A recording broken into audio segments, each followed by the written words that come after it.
Hermanos, una vez más dando gracias al Señor por la oportunidad, por el privilegio que nos permite de conectarnos por este medio y compartir de la palabra del Señor. Seguros de que Dios les está bendiciendo grandemente, porque Dios es bueno y su misericordia es para siempre. Así que bienvenidos a este momento especial que tenemos de compartir de la palabra del Señor. Y pues oremos y pidámosle a Dios que sea Él el que habla nuestras vidas. Allí donde usted está, pues pongámonos de acuerdo en una sencilla oración. Bendito Señor Dios de los cielos, te damos gracias por la oportunidad, el privilegio que tenemos de escuchar tu palabra, de compartirla, Dios.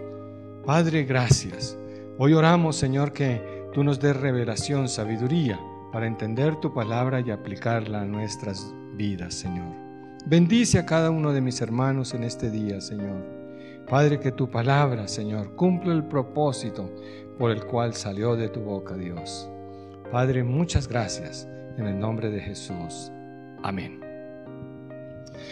Bueno, mis hermanos, quiero que compartamos algo de la palabra del Señor pensando en esto. Es que una de las realidades del ser humano es que nosotros nos hacemos ideas y pensamientos y motivaciones en nuestra mente. Y me quiero referir a que en muchas ocasiones nosotros nos formulamos ideas en nuestra mente de cómo deberían suceder las cosas, cómo deberían pasar las cosas. Y esto sí que es verdad en cuanto a Dios se refiere, ¿no? Porque muchas veces nosotros pues estamos como haciéndonos conceptos en la mente de la manera en que Dios debería obrar en nuestras vidas. Y cuando tenemos alguna dificultad, alguna necesidad, pues tenemos como preconcebido la forma en que Dios debería resolverla. ¿En qué manera es que Dios debería obrar para resolver las situaciones en nuestras vidas? ¿Cómo es que las cosas deberían suceder?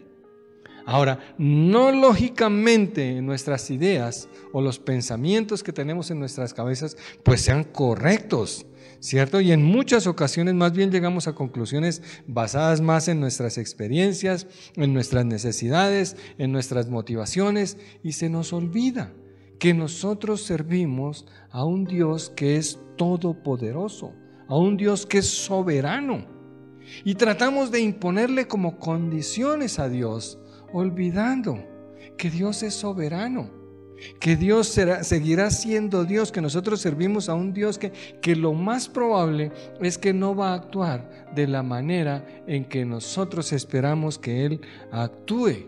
Y de eso es que quiero que hablemos en este día. Por eso, pues a esta enseñanza le hemos puesto de título Dios en mi necesidad. ¿Cómo obra Dios en nuestra necesidad? Y también pues mirando aquí, ¿por qué nosotros nos hacemos ideas y esperamos que Dios resuelva como nosotros queremos? Hermanos míos, pues para esto vamos a ir a la Escritura, porque claramente la Escritura dice en 1 Corintios capítulo 1, versículos 19 y 20 de esta manera. Dice, porque está escrito, destruiré la sabiduría de los sabios y desecharé el entendimiento de los entendidos. ¿Dónde está el sabio? ¿Dónde el escriba? ¿Dónde el disputador de esta edad presente? ¿No es cierto que Dios ha transformado en locura la sabiduría de este mundo? ¿No es cierto que Dios ha transformado en locura la sabiduría de este mundo?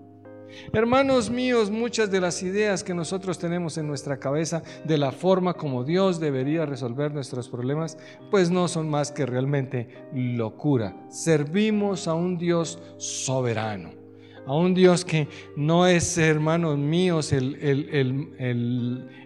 genio de la lámpara que le pedimos los deseos y nos los concede. Servimos a un Dios soberano, pero un Dios lleno de gracia, lleno de bondad, lleno de misericordia. Y para que miremos este tema, he escogido un pasaje que está en el libro de Juan, en el capítulo número 9.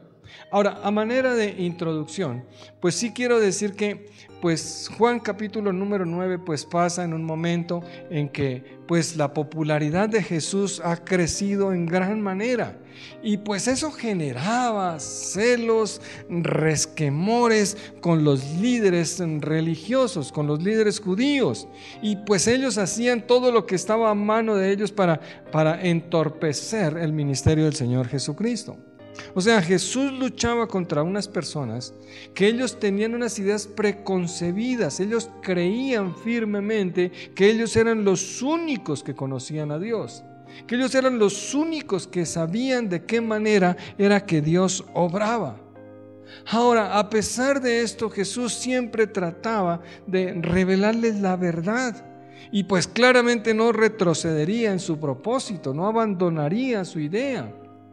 Hermanos míos, Juan capítulo número 9, el encuentro de Jesús con este hombre ciego de nacimiento, pues es un momento en que Jesús está luchando con un pueblo que había formado, que se había formado sus propias ideas acerca de cómo debía actuar. Y la verdad es que ellos dependían más de los rituales y de las tradiciones humanas que del mismo Dios. Así que lo primero que nosotros nos encontramos en este tema tiene que ver con la experiencia humana. Y es que me refiero a esto, ¿por qué? Porque nuestras ideas en ocasiones nos llevan a conclusiones equivocadas. Dice el libro de Juan, capítulo número 9, versículo 1, dice: al pasar Jesús vio a un hombre ciego de nacimiento. Y le preguntaron sus discípulos diciendo: Rabí, ¿quién pecó, este o sus padres, para que haya nacido ciego? Respondió Jesús: no es que pecó este ni sus padres, sino para que las obras de Dios se manifiesten en él. Amados, me encanta cómo inicia este pasaje, ¿cierto? Inicia con ¿qué? Con que Jesús vio al ciego. Fue Jesús el que lo vio. Quizás Jesús se detuvo a observar al ciego. Él quizás estaba ahí desde quién sabe cuánto tiempo, hermanos míos, y ya como que era parte del paisaje, pero fíjense que Jesús observa a las personas. Jesús lo vio. Jesús se detuvo en él y quizás los discípulos se dieron cuenta que Jesús se había fijado en esta persona. Y eso sí me anima. ¿Por qué? Porque la situación que tú estás viviendo, la situación que tú estás enfrentando, ya Jesús la vio. Ahora, ¿qué es lo que yo quiero resaltar realmente aquí? Noten, mis amados, que los discípulos no le dijeron al Señor nada de que sanara a este hombre. Los discípulos no le hablaron de sanar a este hombre, y no porque ellos no supieran de la enfermedad que tenía, no porque ellos no supieran que Jesús tenía el poder para sanarlo. A la larga, el ministerio de Jesús a estas alturas pues ya estaba pues en plenitud y pues ellos ya habían visto más sanidades anteriores. Ellos conocían, no era la primera sanidad que iba a hacer Jesús posiblemente, y tampoco sería la última, ni tampoco sería el primer milagro que Jesús hubiera hecho en presencia de ellos. A la larga, por allá en Juan capítulo número 6, el versículo 2 dice: y le seguía gran multitud porque veían las señales que hacían los enfermos. O sea, el ministerio de Jesús ya estaba en pleno, todos sabían. Así que no hayan dicho a Jesús que sanara a este hombre, con toda seguridad no era por desconocimiento, porque no sabían. Pero yo creo que lo que detuvo a los discípulos para decirle a Jesús que sanara a este hombre fueron las ideas equivocadas, preconcebidas, las tradiciones, las enseñanzas de hombres que ellos ya tenían en sus mentes. Una gran parte del pueblo judío pues creía que si una persona nacía con una incapacidad, eso significaba que era un castigo de Dios debido al pecado de la familia, de algún familiar, o al pecado propio, y por eso había nacido así. Ahora, si había nacido ciego, pues ellos también creían que era que de pronto en el vientre de la madre el bebé aún no nacido pecaba, y que por eso pues desde el vientre de la madre eso lo conducía a nacer con una incapacidad. Y yo sé que usted, pues a la larga lo mismo que yo, nosotros sí creemos que estas ideas eran como absurdas, como sin sentido, como risibles. Pensar que un niño en el vientre de la madre pueda pecar y que por eso van a ser discapacitados, pues nos parece una locura. Pero la verdad es que eso era enseñado por la mayoría de los rabinos en el tiempo de Jesús. Y eran enseñanzas basadas más en opiniones particulares, personales, en tradiciones de hombres, en supersticiones, que realmente basados en la palabra de Dios. Así que, pues, ¿qué fue lo que este hombre realmente recibió de Jesús, de los apóstoles? Él no recibió, pues, oiga, llevémoslo delante de Jesús, mire, hablemos con Jesús para que lo sane. Lo que nosotros vemos aquí es la crítica, es el juicio. Hermanos míos, ¿quién pecó, este o los padres de este para que haya nacido ciego, cierto? Y más bien ellos, los discípulos, yo los veo aquí es maquinando en sus mentes la causa de la ceguera y se la atribuían a un pecado de él o de sus padres. Muy seguramente, pues los discípulos sí conocían a este hombre y sabían que había nacido ciego.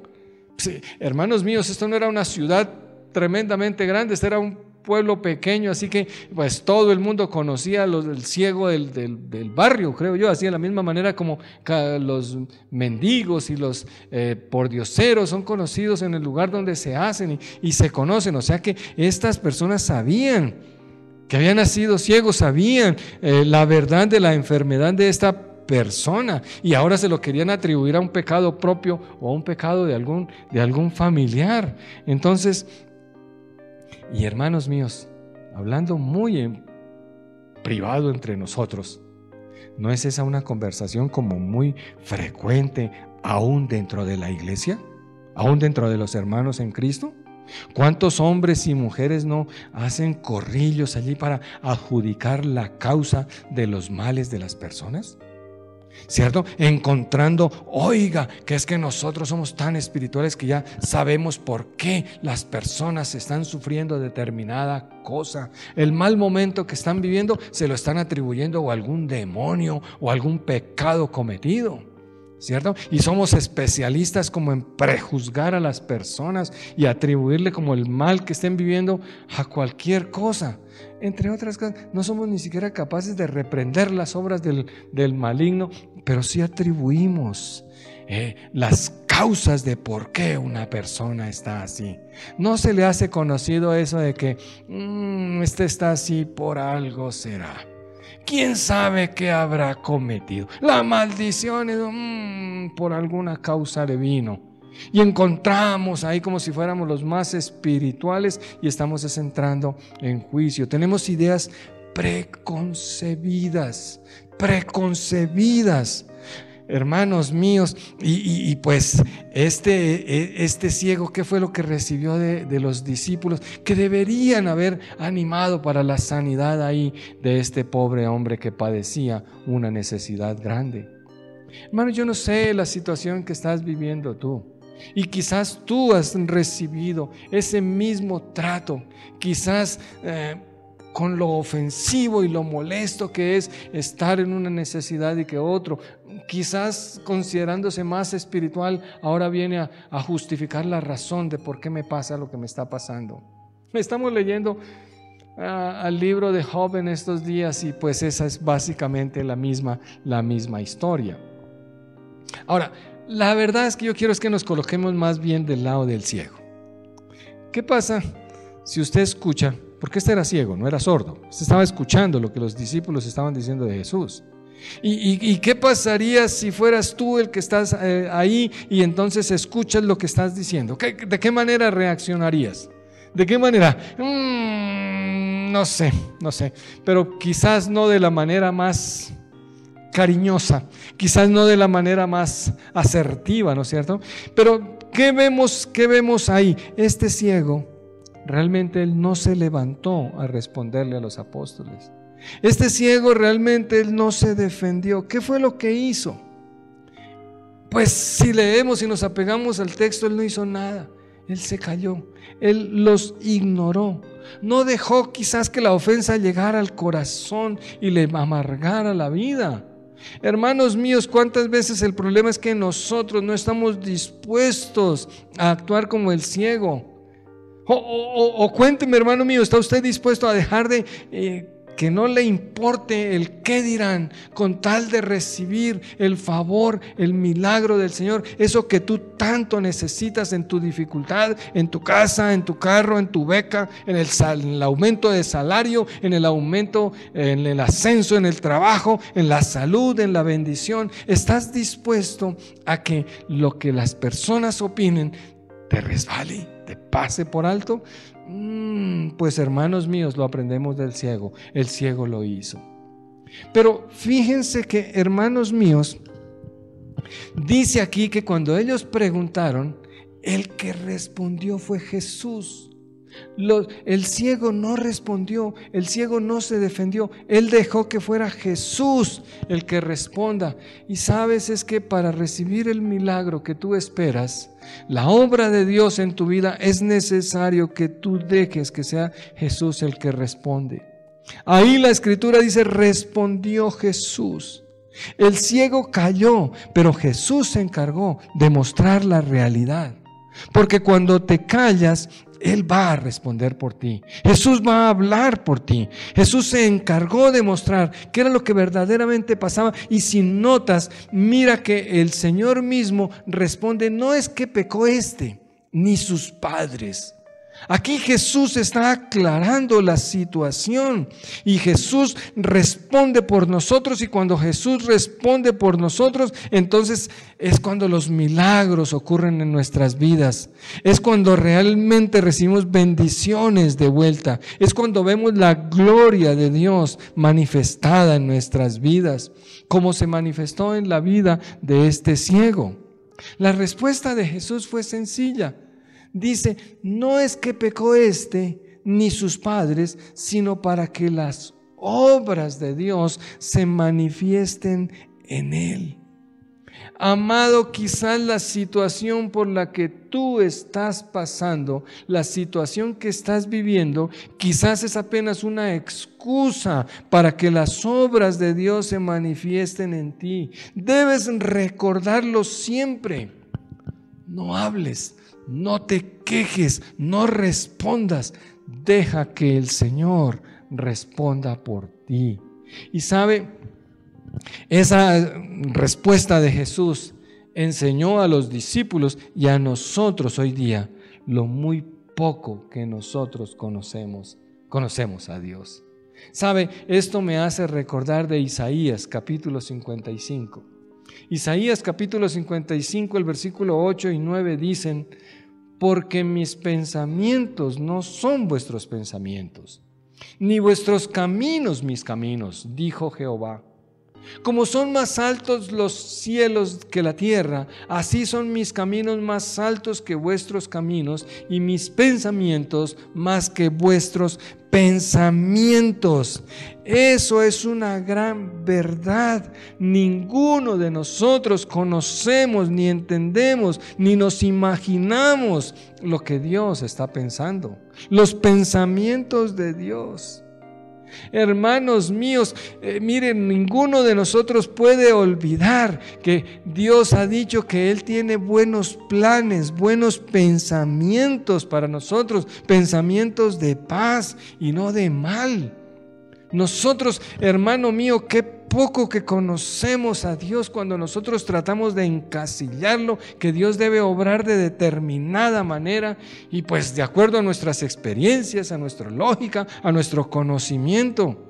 Y pues en ese sentido siempre llegaremos a conclusiones equivocadas. ¿Por qué? Mis amados, porque Dios es soberano, porque Dios siempre actuará de acuerdo con su voluntad y no la nuestra. Dios es todopoderoso, Él no es el genio de la lámpara, Él no está para satisfacer nuestros deseos, Él es soberano. Y una cosa es segura, nunca creo, bueno, salvo que Él así lo disponga, pero pienso que siempre o no siempre, por lo menos, hermanos míos, Él obrará de la manera que nosotros pensamos o deseamos o esperamos que Él obre. Así que, mis amados, pues del lado del ciego, aprendamos de este ciego que él no pidió que lo sanaran, los discípulos tampoco, pero Dios sí ya tenía en mente sanarlo. Dios había observado la necesidad del ciego como Dios se ha fijado en la necesidad que tú tienes, en la circunstancia difícil que tú estás viviendo. Ya Dios lo ha observado. No dejemos que nuestras preconcepciones, nuestras ideas retarden, retrasen la obra de Dios en nosotros mismos. ¿Qué vemos también aquí? Número 2 es la sorpresa divina. Y es que Dios sorprende. Las cosas de Dios, realmente Dios los hace de maneras inesperadas, sorpresivas. Entonces continuamos con la lectura ahí en Juan capítulo número 9. Ahora leamos el versículo número 4 y vamos hasta el 7. Dice ahí: me es necesario hacer las obras del que me envió. Entre tanto que el día dura, la noche viene cuando nadie puede trabajar. Entre tanto que estoy en el mundo, luz soy del mundo. Dicho esto, escupió en tierra e hizo lodo con la saliva y untó con el lodo los ojos del ciego y le dijo: ve a lavarte en el estanque de Siloé, que traducido es enviado. Fue entonces y se lavó y regresó viendo. Qué bueno, mis amados. La sorpresa divina, el sorprendente actuar de Dios. Cómo Dios nos sorprende realmente. Mire, aquí dice: me es necesario hacer las obras del que me envió. Es que si bien es cierto, el cieguito, este hombre ciego de nacimiento, pues este hombre no se defendió, él se cayó, él permitió que Dios mismo, que Jesús mismo, pues respondiera por él. Y ahora pues nos muestra que es muy necesario que nosotros creamos en los planes de Dios. Me es necesario hacer las obras del que me envió. Esta obra ya hacía parte del plan de Dios. Él tiene planes y esos planes se tienen que cumplir en nuestras vidas. Ahora, yo pienso que los planes se cumplen en nuestras vidas y que es necesario que nosotros participemos en esos planes. Y bueno, como parentesitos aquí, porque sí quiero como apuntar esto, y es que ¿cómo podemos nosotros conocer los planes de Dios? Pues yo no encuentro otra manera, mis amados, de forma práctica, que los planes de Dios los podemos conocer cuando nosotros leemos la Escritura, cuando nosotros oramos y cuando esperamos en fe cumplir la voluntad de Dios. Así que con oración, con lectura, vamos a conocer los planes de Dios. Pero bueno, cierro mi paréntesis. ¿Por qué? Porque Jesús dice: me es necesario hacer las obras del que me envió. O sea, lo que está diciendo aquí claramente es que el plan había sido de Dios. Ese plan ya había sido trazado. El ciego tenía que estar ahí. La enfermedad de ese ciego tenía que estar presente. Ahora, el ciego tenía que colaborar. Porque tenga por seguro una cosa, que si el ciego se hubiera ofendido, si hubiera puesto digno, si hubiera molestado, pues no hubiera podido recibir el milagro. Si se hubiera ofendido por las habladurías y las murmuraciones de los discípulos, pues este hombre no hubiera recibido el milagro. Quizás seguiría siendo ciego. Por eso este hombre tuvo que creer. Iglesia, mire, con fe, con oración, encontramos la respuesta de Dios. Necesitamos orar.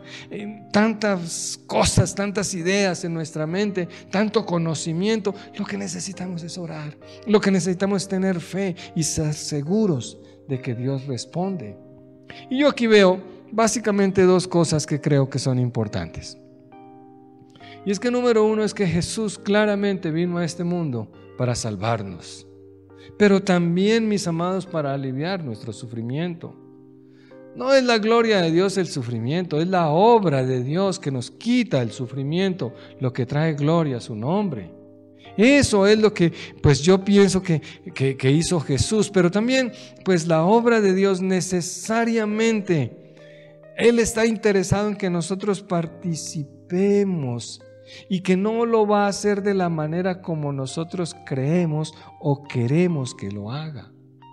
Si te das cuenta, Jesús usó el sufrimiento, la calamidad de este hombre para traer gloria al Padre, para traer gloria al nombre de Dios. Esta persona había nacido ciega.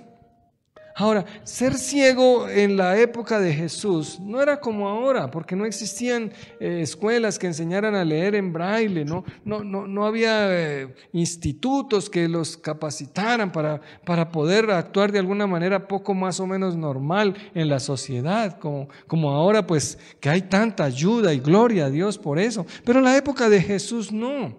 Y hermanos míos, entonces eso sí nos lleva a pensar de que este hombre había pasado tremendos problemas. Yo no sé cuántos años tenía este hombre a este tiempo, pero sí sé que muchas dificultades se había pasado. ¿Por qué? Por ser invidente, por ser ciego, mucha dificultad. Una de ellas, ser dependiente. Él no podía valerse por él mismo. Ese tipo de incapacidad pues lo ponía en un estado de dependencia de otros. Había estado toda su vida a merced de aquellos que lo rodeaban, que le quisieran ayudar. Sin duda alguna podemos decir que este hombre le había tocado pasar por momentos muy difíciles, que este hombre estaba sufriendo desde su nacimiento. Pero Jesús usó todo eso para la gloria de Dios. De la misma manera que los sufrimientos, que los padecimientos, que las dificultades, que las adversidades que quizás tú estés enfrentando, el Señor las quiere usar para su gloria, para su honra, como lo hizo con este ciego. Y no solo esto, sino que lo hizo de manera inesperada. ¿Por qué? Porque aquí la Escritura nos dice, hizo lodo con la saliva y lo untó con el lodo los ojos del ciego.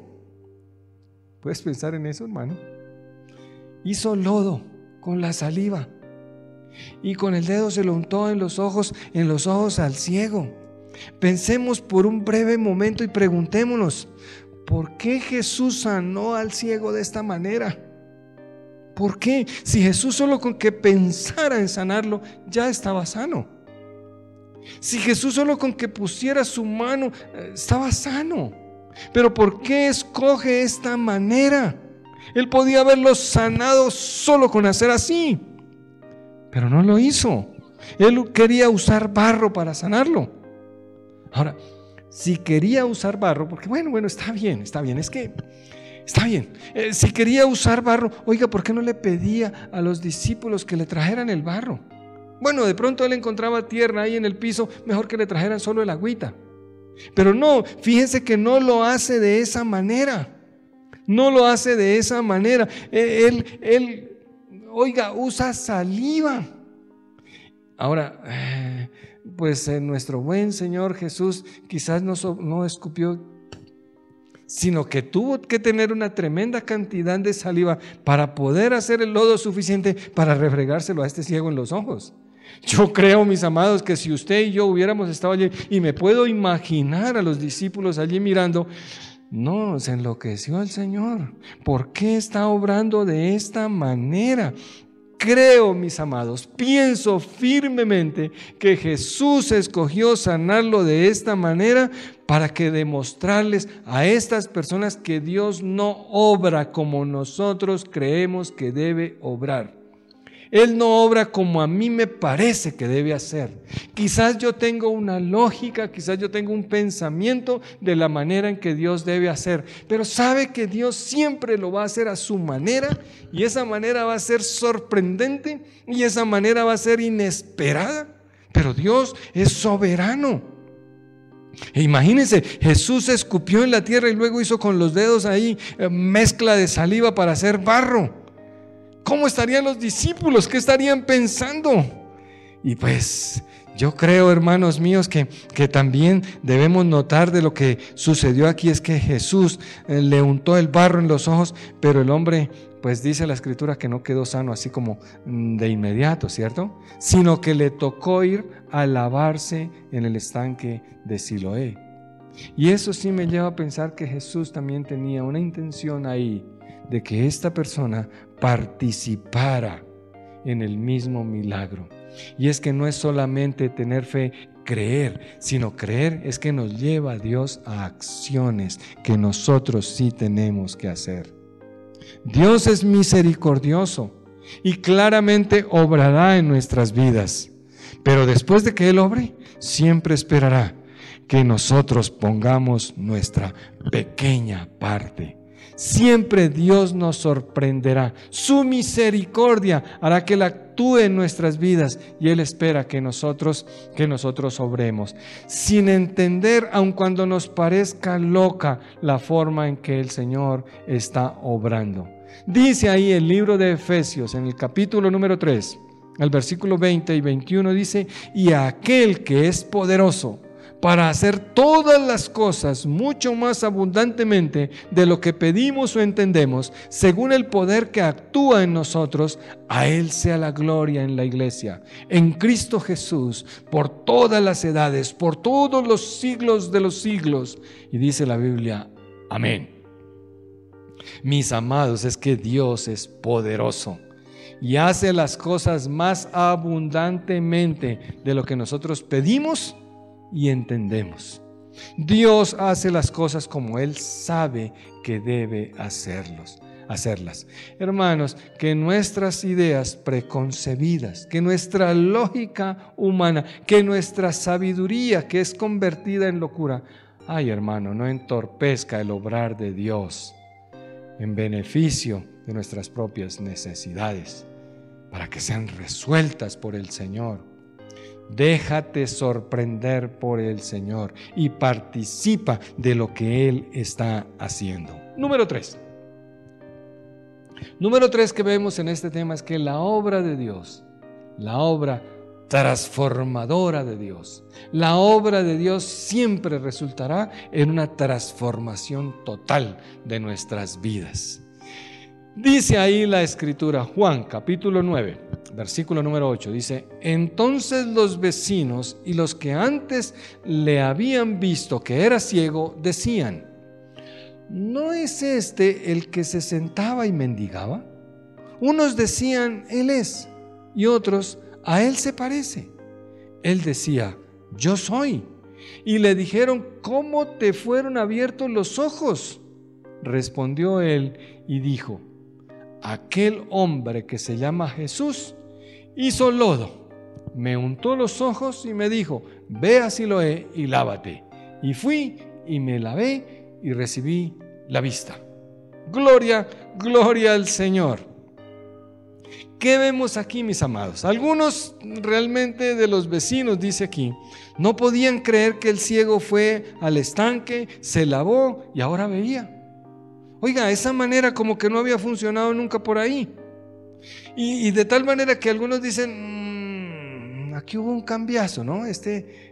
Lo que pasa es que se parece al cieguito.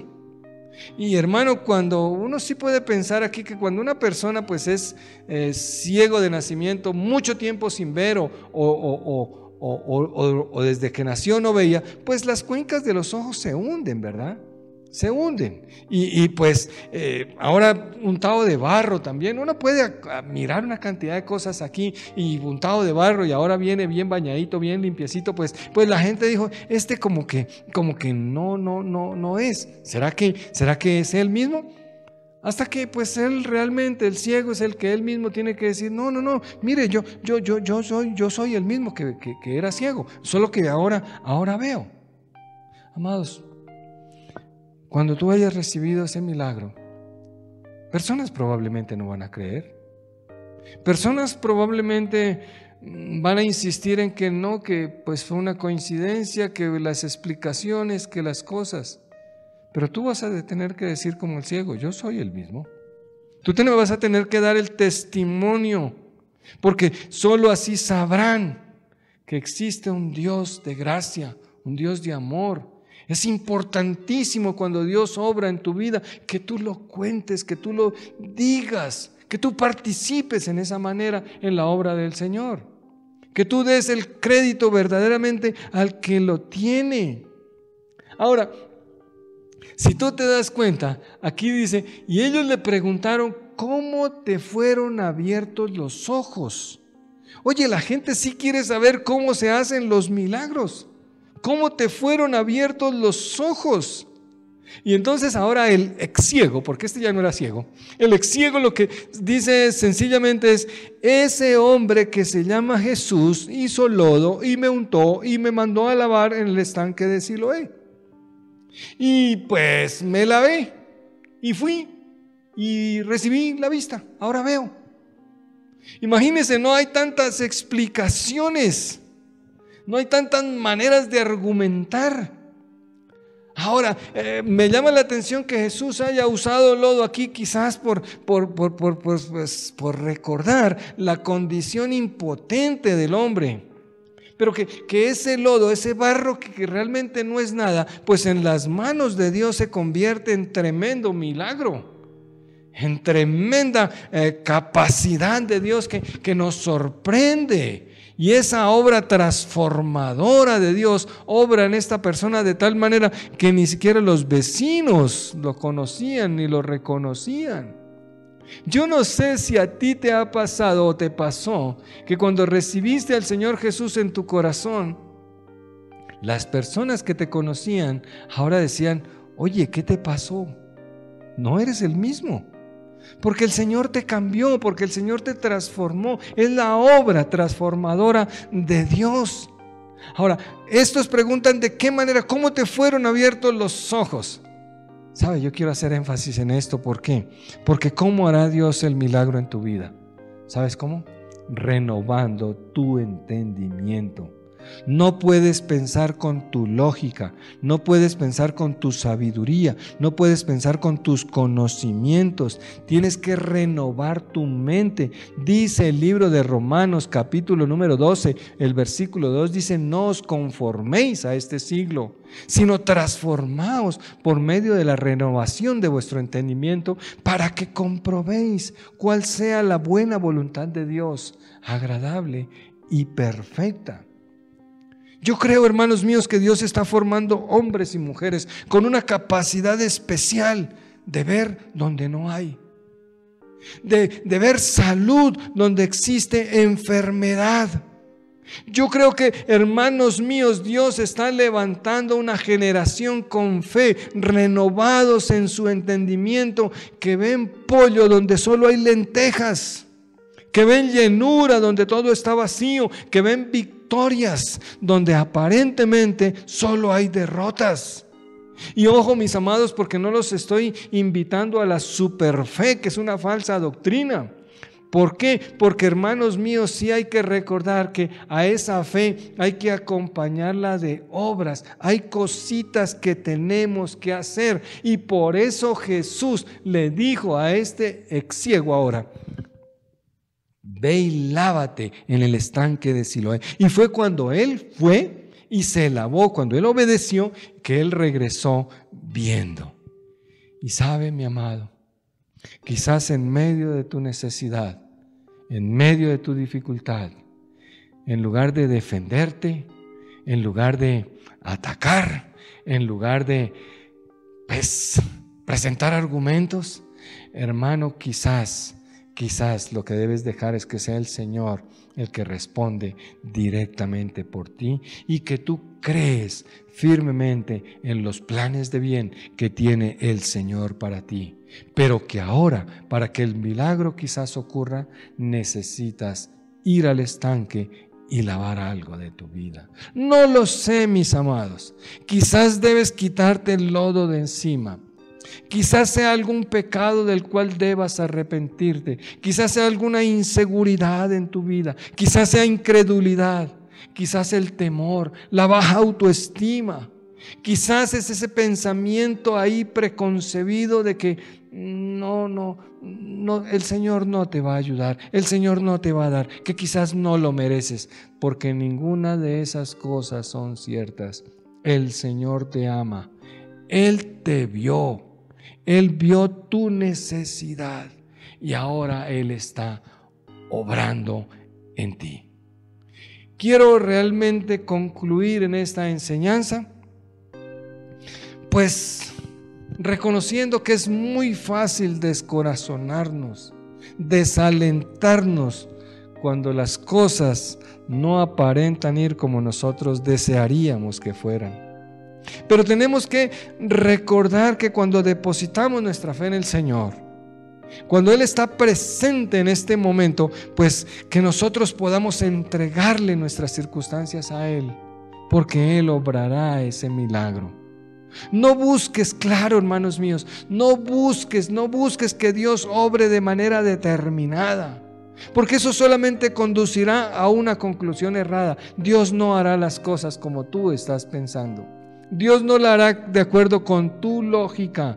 Recuerda, Dios es soberano y Él obrará de una manera inesperada, usando cualquier situación que tú estás viviendo, cualquier adversidad, para la gloria de Dios. Mira este versículo con el que quiero que terminemos. Dice Romanos capítulo 8, versículo 31 y 32. ¿Qué pues diremos a esto? Si Dios es por nosotros, ¿quién contra nosotros? El que no escatimó ni a su propio Hijo, sino que lo entregó por todos nosotros. Lea conmigo. ¿Cómo no nos dará también con Él todas las cosas? Hermanos, este versículo es muy claro. No que no tengamos situaciones en contra, sino que Dios está con nosotros. Esa es una certeza, mi amado. No que no haya contradictores, no que no haya adversidades, es que Dios está con nosotros. Y si Dios entregó a su propio Hijo, que era lo más amado, que era el tesoro en el reino de los cielos, que era su propio ser entregado ahí, si Él mismo se entregó por cada uno de nosotros, oiga, ¿cómo podemos pensar que Dios nos negará lo que nosotros necesitamos? Amado, es la manera de pensar del Señor. Recuerda, Dios no busca que tú lo sigas simplemente por los beneficios que puedas obtener de Él, sino Dios espera que tú lo sigas porque le amas. Ámale con todo el corazón. Entrégale hoy tu vida si no lo has hecho, y si ya lo has hecho, hermano, reafirma esa entrega. Te digo una cosa, serás transformado por la obra poderosa de Dios en ti, en medio de tu necesidad. Cierra tus ojos, inclina tu rostro y oremos. Bendito Señor de los cielos, primero que todo pedirte perdón porque nuestras ideas, Señor, ¿cuántas veces, Padre, han bloqueado, Señor, tu actuar, Dios? Padre, quizás tantas veces que hemos detenido tu favor sobre nuestras vidas, Señor, por ideas preconcebidas, Dios. Hoy nos arrepentimos realmente de eso y, Señor, Padre mío, hoy, como dice tu palabra, que los espirituales disciernen las cosas espirituales, hoy, Señor, nos sometemos delante de ti. Padre, gracias. Gracias que tu obra poderosa está en medio de nosotros, Señor. Hoy sabemos que tú conoces nuestra necesidad. Hoy sabemos que tú obrarás de acuerdo, Señor, a tu voluntad para glorificar tu nombre. Hoy sabemos, Señor, que la circunstancia que estamos viviendo no es para que nos defendamos, sino para que tú obres, Señor, y glorifiques tu nombre, Señor. Creemos y nos afirmamos en tus planes, Dios. Sabemos que tienes planes de bien para nosotros, Señor, y que el deseo profundo de tu corazón es bendecir a tus hijos, Señor. Muchas gracias, Dios. Te alabamos, Padre. Te adoramos, Señor. Te bendecimos, Dios, y reconocemos tu señorío sobre nuestras vidas en el nombre de Jesús. Amén. Amén y amén.